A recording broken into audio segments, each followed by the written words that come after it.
Amigas y amigos, hay algunos cambios para el programa de hoy en el decorado del estudio. Así, por ejemplo, a mi lado tengo una talla en madera que representa a San Martín de Porras, realizada por el gran artista popular de Mérida, José Tadeo Rangel. Paso así al comentario inicial. Estoy convencido que el presidente Nicolás Maduro, por más que se ponga en duda lo que de seguida señaló, cree firmemente en el diálogo, en la necesidad que tiene el país de racionalizar el debate político y de crear condiciones para asumir con el apoyo de todos el grave problema económico. No tengo dudas al respecto, como sí las tengo sobre la actitud de la oposición. Me baso para hacer esta afirmación en los constantes, sostenidos y categóricos llamados del jefe de Estado a la oposición para que acepte sentarse en torno a una mesa, sin condiciones, solo en base a lo que establece la Constitución, con el fin de tratar los problemas que aquejan a Venezuela y de común acuerdo abordarlos. Pero la insistencia del presidente Maduro no ha tenido respuesta. Siempre la respuesta ha sido el desprecio, la descalificación del mensaje y la burla, o bien la reacción violenta que se traduce en el desconocimiento de la ley, así como la consiguiente apelación a acciones que afectan el orden público. Desde el momento mismo en que Maduro se impuso en las elecciones libres, democráticas, al candidato de la oposición, debió soportar el desafío de esta, el desconocimiento de su mandato mediante el empleo de la fuerza y el rechazo al veredicto de las urnas electorales. Así ocurrió en otras oportunidades, como en el caso de las guarimbas criminales. Ahora se repite la historia. El consenso a favor del diálogo se extiende. Ya no se expresa solo en el país, en Venezuela, donde de acuerdo a las encuestas, más del 80% de los venezolanos lo apoya, sino que en el ámbito internacional la tendencia es similar. Pero de nuevo se repite el rechazo de la oposición. ¿Qué lo motiva? ¿Qué se mueve detrás de ese rechazo inexplicable? Precisamente ese es el aspecto más interesante en lo que sucede y hay que abordarlo con absoluta claridad y responsabilidad.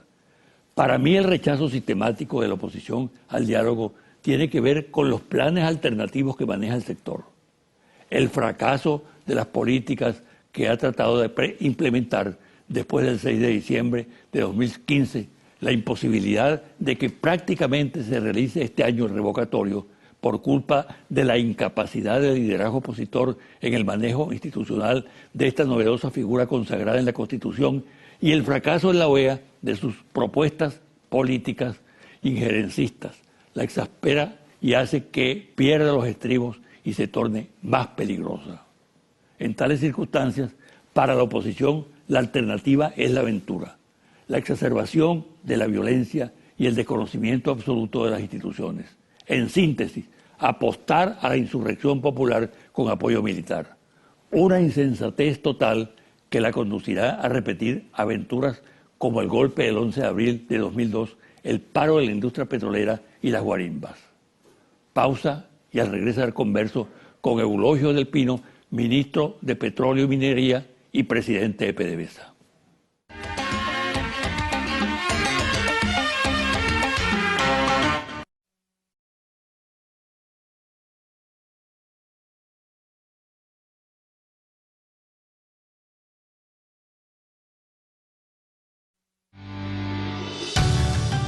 Estás viendo José Vicente Hoy.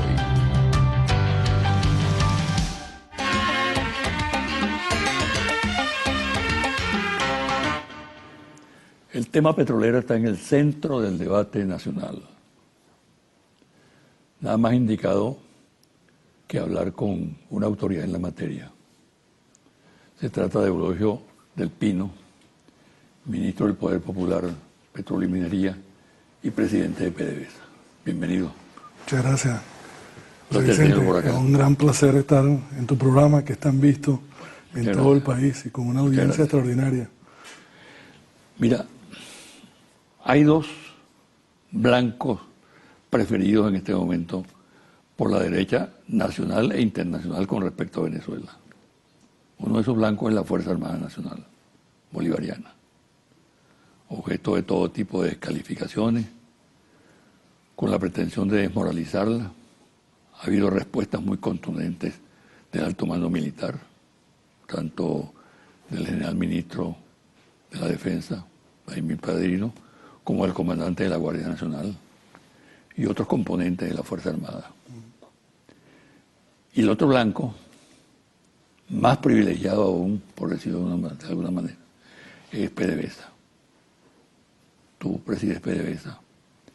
Y por tanto, es muy importante lo que tú puedas decir. Yo creo que hay una confabulación, utilizo deliberadamente el término, contra esas dos instituciones fundamentales del Estado venezolano. En lo que a ti compete, ¿qué puedes decirnos al respecto? Sí, así es. Bueno, eso es un hecho, ¿no? Petróleos de Venezuela, como tú lo dices, es codiciada, ¿no? Es la más codiciada de todas, porque es la columna económica, ¿no? Cuando tú mencionas las Fuerzas Armadas Nacional Bolivariana y PDVSA, estás hablando de una columna ética y moral y de una columna económica de nuestra revolución. Y es por eso que nos atacan. Pues atacan a PDVSA, a diferencia de las Fuerzas Armadas, que lo hacen con situaciones grotescas como la que acabamos de ver en estos días. A PDVSA la atacan es desde afuera y desde adentro, continuamente desprestigiando la calidad de nuestros trabajadores, los logros que obtienen, pero también desde el punto de vista de lo que se dice con respecto a producción, con lo que se dice con respecto a una situación inminente de quiebra. Y es increíble, José Vicente, porque eso ha estado así desde que la revolución pudo tomar el control de PDVSA. Yo recuerdo que en aquellos días del año 2002, cuando el sabotaje petrolero contra la patria, y que se retomó el control, cuando se retomó el Pilín León, después que celebraban, porque se celebraba todas las tardes en los grandes salones de fiesta de Caracas, y tú lo recordarás, las paradas de refinerías, las paradas de campo, y se celebraban como victoria. Cuando los trabajadores petroleros recuperan el control de la industria petrolera nacional, comenzó una campaña de que no, el próximo mes ya no pueden continuar produciendo. Y así ha sido. Por ejemplo, menospreciando la producción. Nunca habían reconocido los niveles de producción, cómo se recuperaron en Petróleos de Venezuela. Nunca.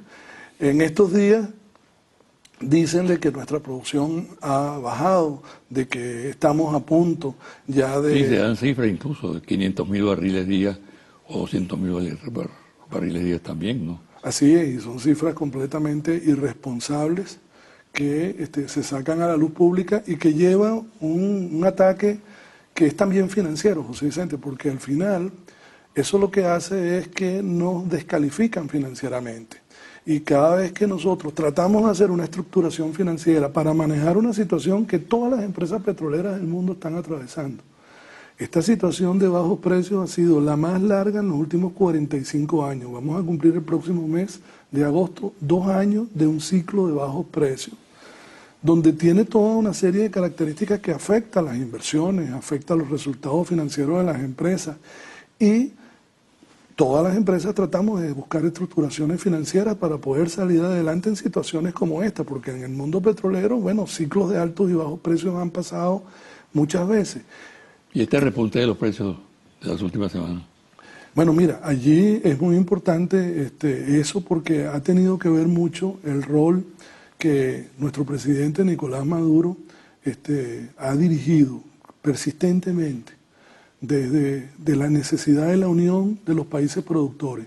Y cuando hablamos de la unión, muchas veces se menosprecia o se desprestigia de que no, lo que se quiere es un precio de $100. Nosotros siempre hemos hablado que lo que se quiere es un precio de equilibrio, un precio que justifique los niveles de inversión y un retorno decente para todas las empresas productoras y los países productores. Y allí el presidente, este año, iniciando el año, comenzó y me dio la instrucción de iniciar una gira por los más grandes países productores que nos llevó a anuncios como los que llevaron a la reunión de Doha del 15 de febrero, donde, bueno, los dos más grandes productores del mundo, Arabia Saudita y Rusia, junto a Venezuela y Qatar, hicimos una propuesta concreta de congelar los niveles de producción porque los niveles de inventarios estaban llegando a niveles excesivamente altos. Luego fuimos capaces, el 18 de abril, allá nuevamente en Doha, de convocar a 18 países que representaban más del 60% de la producción mundial de petróleo y que estábamos listos para llegar a acuerdos que permitieran equilibrar los precios. Lamentablemente, bueno, se dieron toda una serie de situaciones y presiones que no pudimos llegar a la firma de un acuerdo que hubiese sido histórico, pero ya de hecho fue muy histórico el que convocara a 18 países, OPEP y no OPEP. Tuvo un efecto. Tuvo un gran efecto porque pasamos el invierno con un precio, cuando el presidente Maduro hace ese llamado, yo debo recordar, el precio de la cesta venezolana estaba en $19 por barril. Él lo ha mencionado muchas veces, como llegamos apenas a 77 millones de dólares que de contribución al Estado en el mes de enero. Y hemos llevado el precio promedio en las últimas semanas a unos $40 para la cesta venezolana, que es el doble del precio que teníamos en ese momento. Hemos podido, en un momento donde estábamos en medio del invierno de los países del norte, y hemos podido llegar a valores de $10 por barril. Y fue esa acción lo que hizo una recuperación de los precios como la que hubo. Y esa caída de la producción de que habla sistemáticamente algunos voceros de la oposición y los medios. Ya. Una caída de 500.000 barriles día o 200.000 barriles día. Bueno, mira, allí ellos han dicho, por ejemplo, de que nuestra producción ha sido de 1.2, 1.3 millones de barriles. Algunas veces han dicho eso, que eso es, por ejemplo, lo que llevamos a China y a la India en estos días, es 1 millón de barriles de exportación.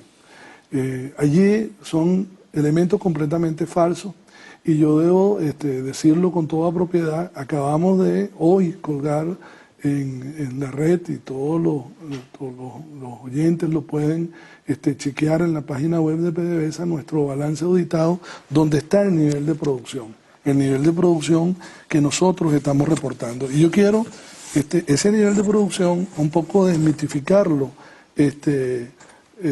José Vicente, porque una cifra es la que se reporta en la OPEP, porque la OPEP tiene una característica que, por cierto, la OPEP antes se trataba con la Laurimulsión de jugarle mentiras a la OPEP y entonces sobreproducirla, y era aquella famosa junta de Pinocho que dijo algún ministro de la época, porque lo que se estaba era tratando de ir contra la OPEP. Nosotros a la OPEP reportamos las cifras tal cual nosotros fiscalizamos con nuestro Ministerio de Petróleo. Nuestra producción, se puede hablar, cuando hablamos de la producción, y toda empresa petrolera del mundo habla de cuánto es la producción, hablamos de millones de barriles equivalentes, porque la producción, estamos hablando de crudo, estamos hablando de gas, estamos hablando de condensados y estamos hablando de líquidos del gas natural. Una empresa petrolera produce las cuatro cosas. Nosotros, Venezuela, al cierre auditado para el año 2015 por una empresa internacional de reconocida calidad, produce 3.8 millones de barriles de petróleo equivalente. Ahora, eso está desglosado en el año pasado, 2.7 millones de petróleo crudo. Es lo que reportamos a la OPEP y es lo que todos los países reportan a la OPEP. Pero aparte de eso, nosotros producimos 90.000 barriles por día de condensado promedio. Eso no se debe reportar a la OPEP no se reporta el condensado, pero nosotros lo producimos y lo vendemos, y está allí. Luego está la producción de gas. Nosotros producimos 4.800 millones de pies cúbicos de gas por día. Eso en términos de barriles de energía es 900.000 barriles de petróleo equivalente. Y producimos líquidos del gas natural, líquidos que se les traen al gas, que son líquidos, pero que tampoco se les reportan a la OPEP, de 100.000 barriles por día. Todo eso suma 3.8 millones de barriles por día. Lo que reportamos a la OPEP y estamos reportando es 2.7 millones de barriles por día. Esa es la producción nacional, eso es lo que reportamos a la OPEP mes tras mes. Y este es el cierre, que lo refiero porque es el cierre auditado al final del año 2015. Ahora fíjate, el ataque a PDVSA es global, total, mejor dicho. Por ejemplo, la corrupción.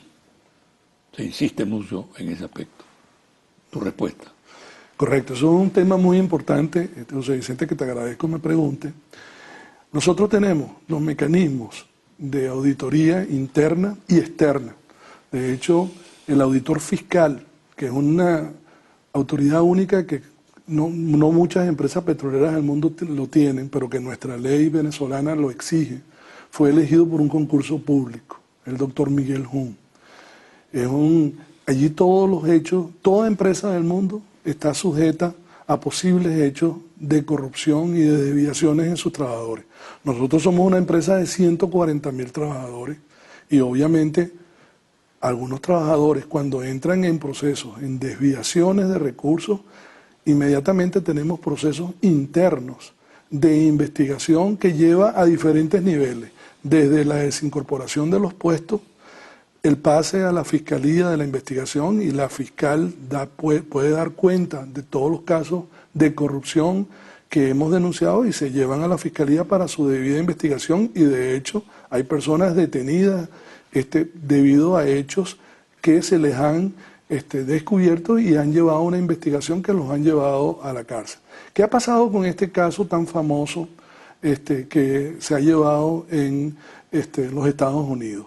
Allí ese fue un proceso que ya se detectó y que nuestros organismos de auditoría externa nos han llevado a no solo ir a una auditoría externa, sino también a ir a una auditoría que se llama forense, para determinar la magnitud del daño que ese acto de corrupción de esas personas que incluso se han declarado culpables ha podido impactar en los resultados financieros de la empresa. Allí en el cierre financiero está muy bien descrito de que es un proceso que se inició la investigación. Hace una semana ya se han presentado los resultados de la auditoría forense y se ha demostrado de que es una situación coyuntural, puntual, de 3 empleados que actuaron y llevaron a hechos de corrupción, fue comisiones que, ellos, esa investigación que incluso luego se llevó en Estados Unidos, los ha llevado a todas las consecuencias que ellos tienen y consecuencias aquí en Venezuela también. Entonces, pero son hechos puntuales de corrupción que nosotros debidamente ya habíamos identificado, ya habíamos tomado, de hecho esas personas fueron destituidas inmediatamente de sus puestos mientras se hacía la investigación. Por lo tanto, y que fueron personas que habían entrado a la empresa por muy, muy poco tiempo. Allí se ha tratado de crear en PDVSA, y es el ataque que tú mencionas, a la moral de nuestro trabajador petrolero que, todos los días sale al campo, a sus refinerías, con su trabajo, y se trata de generar un ambiente en contra de la empresa que nos impacta desde el punto de vista financiero, pero también nos impacta en la moral de nuestros trabajadores. Allí nosotros estamos muy alertas. Y estamos elaborando y perfeccionando nuestras normas de ética en la empresa, de forma tal de que los trabajadores tengan muy claro sus responsabilidades, porque están administrando un patrimonio que es público, que es del pueblo venezolano y que es hoy en día más que nunca del pueblo venezolano y que a él nos lo debemos.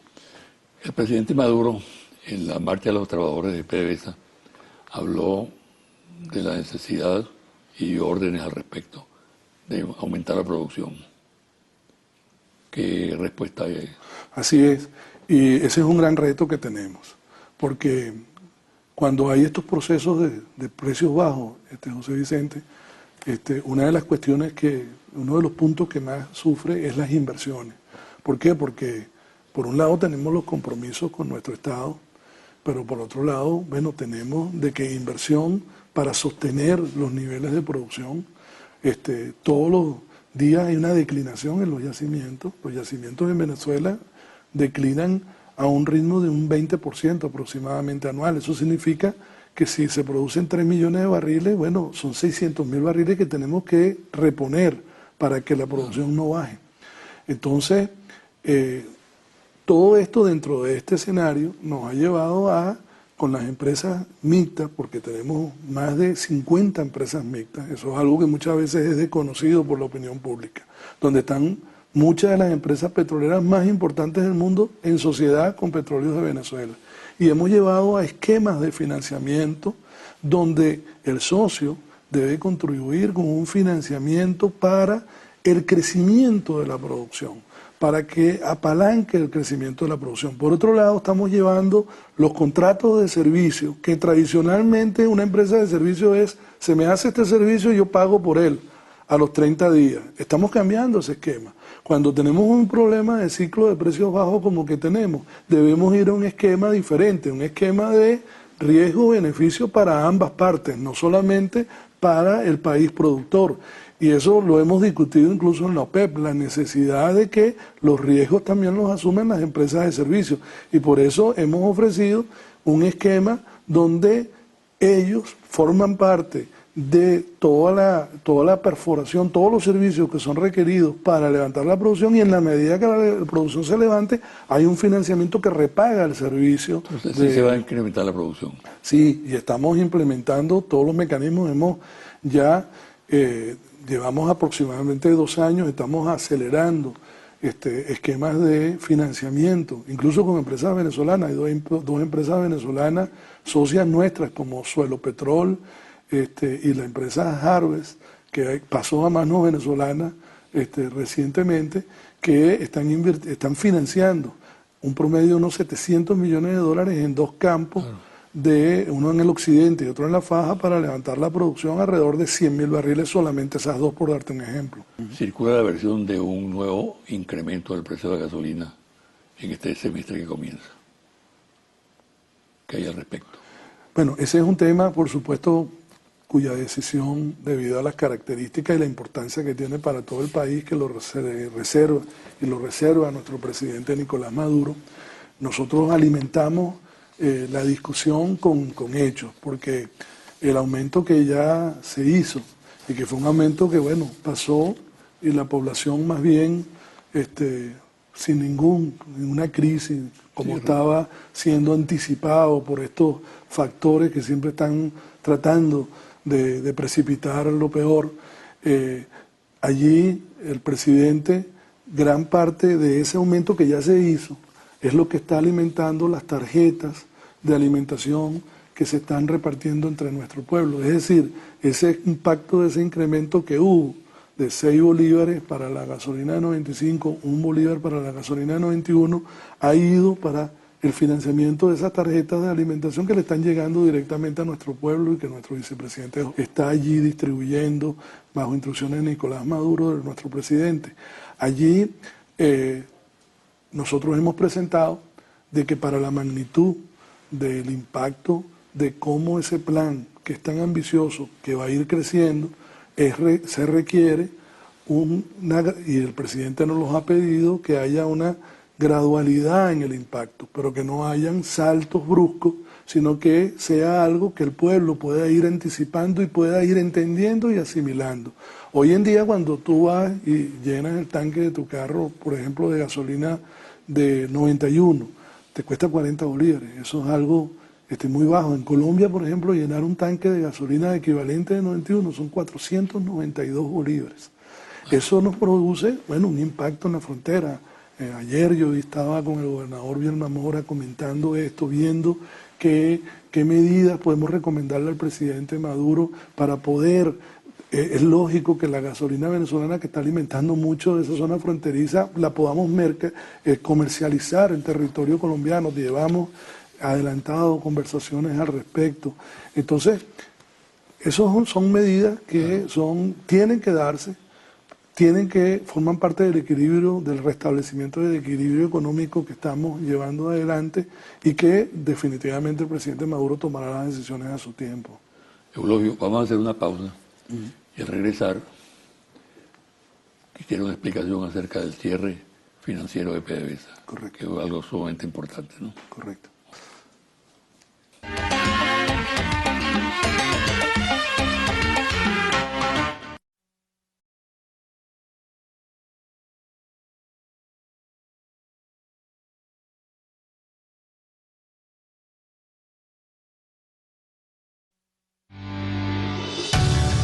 Estás viendo José Vicente Hoy.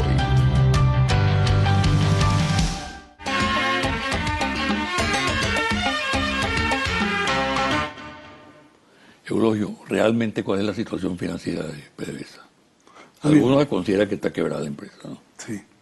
Bueno, definitivamente la mejor forma cuando tú le preguntas a cualquier presidente de una empresa cuál es su situación, bueno, apela por los cierres financieros que son auditados por empresas internas. En nuestro caso, nuestro auditor externo es la empresa KPMG. Y recién ya hemos puesto en nuestra página web, y allí lo pueden ver todo el que lo quiera, porque es un compromiso por todos nuestros préstamos internacionales y todo el sistema nos lo exige. Debemos publicar el cierre que tenemos al 2015, que es el periodo cerrado más reciente. Allí yo pedí que esta vez, como hay todo este ataque, hiciéramos esa comparación con otras empresas de nuestro mismo tamaño, en una forma comparativa, ¿no? Y una de las formas de ver el resultado de una empresa es, bueno, cuánto fue tu ganancia o cuál fue tu pérdida. Y en este gráfico se puede ver el comportamiento de la ganancia integral de la compañía el año 2013, 2014 y 2015. En rojo fuerte se ve el resultado para Petróleos Venezuela. Se ve una disminución en las ganancias. Es obvio, el petróleo, nosotros teníamos un precio promedio en el año 2014 de $88 por barril y el año pasado cerramos en $44 por barril del precio con el cual los mercados... Es obvio que hemos reducido las ganancias, pero fíjate la comparación, en punteado están otras diferentes empresas. ¿Cómo le fue a las otras empresas? Por ejemplo, nuestra ganancia el año pasado fue de $2.500 millones. Es el cierre financiero del año pasado, $2.500 millones en ganancia. Pero por ejemplo, fíjate, la empresa Total ganó $231 millones. La empresa BP, estos números están en las páginas web de cada una de esas empresas. No es que estamos manipulando ni nada por el estilo. Se meten en la página web de BP y ven una pérdida de $8.000 millones el año pasado. Chevron, bueno, ganó $5.000 millones, pero Pemex perdió $25.000 millones y Petrobras $51.000 millones. Pemex es la empresa mexicana. Y Petrobras es la empresa brasileña. Lo increíble es que cuando tú ves las calificaciones financieras de Pemex y Petrobras son mejores que las de PDVSA. Allí es donde se ve la manipulación y el ataque que se da. Por ejemplo, empresas como Rosneft, Eni de Italia, $10.000 millones en pérdida. Y aquí se ve el comportamiento. Todos estos dieron pérdidas que están por debajo de este nivel y estos que están aquí, PDVSA, bajó a $2.500 millones la ganancia, es verdad, de los $12.000 millones que había ganado en el 2014, pero aún tenemos números rojos, rojitos en este caso de ganancias en el cierre financiero integral del año pasado. Otra de las formas de medir la empresa es en su patrimonio, José Vicente. El patrimonio de la empresa en los últimos 20 años. Aquí estamos viendo la foto de la empresa en los últimos 20 años. Y esta curva, esta línea es el punto del año 1999, que fue cuando llega la revolución al poder. Tú ves cómo la empresa era una empresa totalmente estancada, una empresa, el patrimonio mide el nivel de inversiones que se habían hecho. Una empresa totalmente que no invertía. ¿Por qué? Porque la mayoría accionaria de las inversiones que se hacían se le daban a otros, para que tuvieran otros el control. Desde el momento en que la revolución llega al poder, tú ves cómo el crecimiento del patrimonio, que incluso el año pasado, con toda la situación que tuvimos, fuimos capaces de crecer nuestro patrimonio en $90.000 millones. Una empresa de $90.000 millones de patrimonio nos ubica, de acuerdo a todos los indicadores financieros, como la quinta empresa petrolera del mundo, reconocido por revistas como Petroleum International Weekly, por ejemplo. ¿Qué papel juega la reserva? La reserva petrolera, en este caso, bueno, ese es el gran potencial que tiene nuestro país, ese es el gran, y es el objetivo de la codicia que hablábamos al principio del programa. Un país con reservas de 300.000 millones de barriles, le da un potencial de desarrollo inmenso. Independiente de las vicisitudes y las coyunturas que se puedan estar viviendo, es una reserva suficiente para hacer un desarrollo inmenso del país, de un territorio como es la faja petrolífera del Orinoco, donde más del 80% de esas reservas están, pero un desarrollo integral de esa faja. Por eso cuando estuvimos con el presidente en estos días, le entregamos un trabajo de más de 4 años, que es el Plan de Desarrollo Integral de la Faja Petrolífera del Orinoco Hugo Rafael Chávez Frías, que es un plan de desarrollo integral que no es solo la parte petrolera, es todo lo que tiene que ver con el ser humano en todo su contexto, un desarrollo integral en el corazón del país. Eso es lo que le da, bueno, un gran valor a la empresa y un gran valor a nuestro pueblo, porque nuestro pueblo es el accionista de esta empresa. El presidente Maduro aprobó un decreto en relación a las empresas mixtas que trabajan en el sector petrolero, que pueden cambiar su divisa en el ICON. Sí. ¿Cómo estaba funcionando el decreto? Bueno, eso ha sido un gran impacto financiero para las empresas positivo, porque nos ha permitido reducir tremendamente los costos. Somos el principal ofertante del sistema DICOM para las divisas del país, empresas mixtas con financiamiento. Ello permite de que se cambien a ese sistema y que todos los gastos en bolívares, todas las inversiones que se hagan en bolívares, bueno, permite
han terminado con invasiones.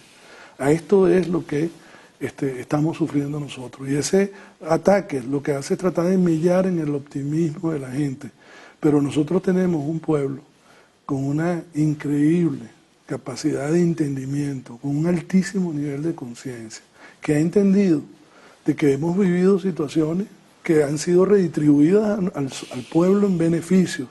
Lo que hablábamos antes ha sido un crecimiento extraordinario en la satisfacción del pueblo, y que es un pueblo que, bueno, y es muy bueno, que cada vez aspire a más, y ese aspirar a más, cuando llegan situaciones como estas tan complicadas, también ese pueblo reconoce de que, bueno, tenemos que enfrentar esas situaciones complicadas, como la está enfrentando nuestro presidente, y salir adelante. Es lo que hace la madera de un gran pueblo, que lo es la madera de los libertadores que corre por todo nuestro cuerpo. Bueno, muchísimas gracias, ¿sabes? No, muchas gracias por estar aquí en tu suerte. programa. Muchas gracias. Encantado, pues. Gracias. Una pausa y al regresar los confidenciales.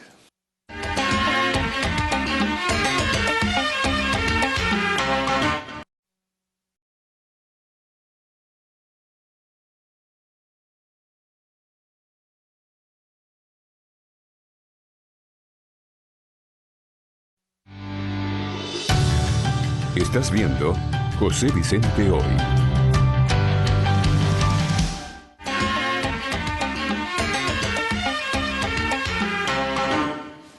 Y ahora los confidenciales. Del gran artista venezolano Emilio Lobo es este cuadro realizado en acrílico sobre tela, titulado No me olvides. De él escribió el poeta Carlos Contramaestre lo siguiente: la obra de Lobo se inscribe dentro del realismo mágico. Fue un creador, un investigador de la luz, de la forma, fue un artista completo. Desde círculos del gobierno norteamericano se pretende la creación de falsos positivos para tratar de incriminar a altos funcionarios del Tribunal Supremo de Justicia. En información proveniente de cuerpos de inteligencia se ha podido determinar que la CIA, con base en información suministrada por la ultraderecha venezolana y voceros vinculados a empresas transnacionales, monta expedientes para involucrar a funcionarios venezolanos con actividades delictivas. Este tipo de acción, típico de organismos de inteligencia del gobierno de los Estados Unidos, que ya se ha practicado contra altos jefes de la Fuerza Armada Nacional Bolivariana, ahora se centrará en altos funcionarios del Tribunal Supremo de Justicia para descalificar de esta manera a la institución en la actividad que realiza en defensa de la Constitución y del orden democrático del país. Se tiene conocimiento que para la realización de esta operación se utilizan instituciones y servicios de diferentes naciones de la región, entre otros la Dirección de Lavado de Activos del Ministerio Público de la República Dominicana, la cual ya habría ordenado la apertura de investigaciones conjuntamente con cuerpos de inteligencia de los Estados Unidos. A medida que transcurren los días, se le complica más la situación a los dirigentes de la oposición. Hay tres situaciones que prácticamente los colocan contra la pared. Veamos. Una es el revocatorio.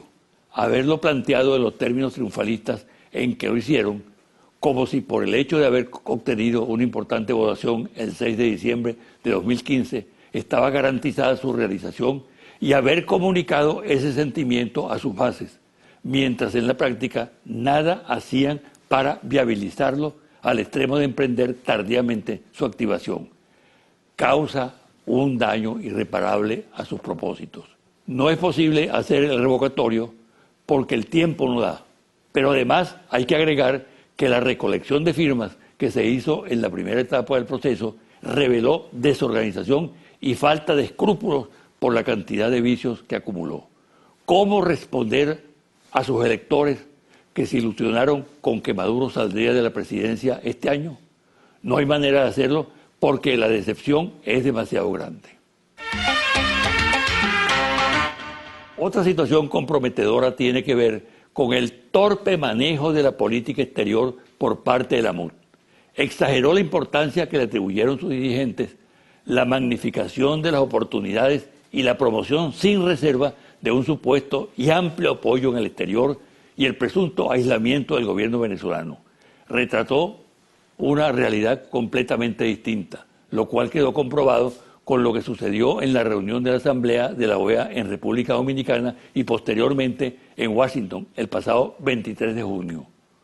Su derrota no solo en materia de apoyo, en lo numérico, sino en el descrédito generalizado que se hizo patente en el evento de su política para aislar a Venezuela, para que se le aplicara al país la Carta Democrática. Habría que agregar a esta derrota el golpe brutal que recibió el secretario general del organismo regional, Luis Almagro, su total descrédito, por lo cual la oposición pierde un soporte de la política que venía implementando.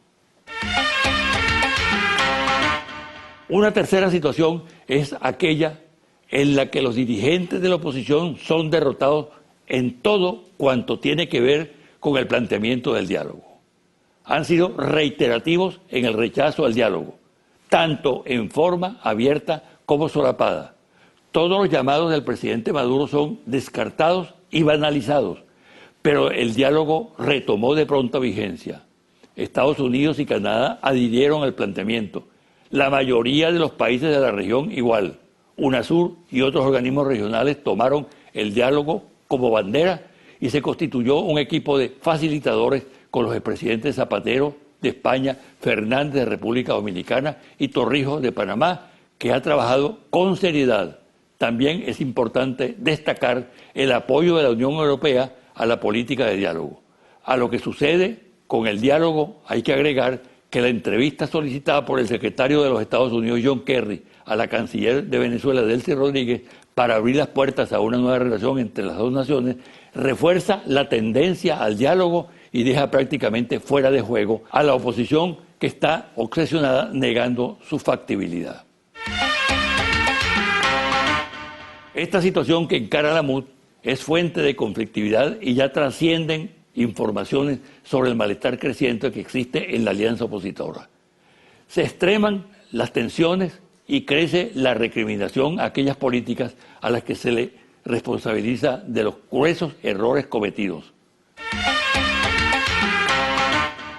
Aumenta la preocupación en los altos niveles de la dirección de los partidos políticos venezolanos, tanto de la oposición como del gobierno, por la manera como crece la polarización y con ello los hechos de violencia.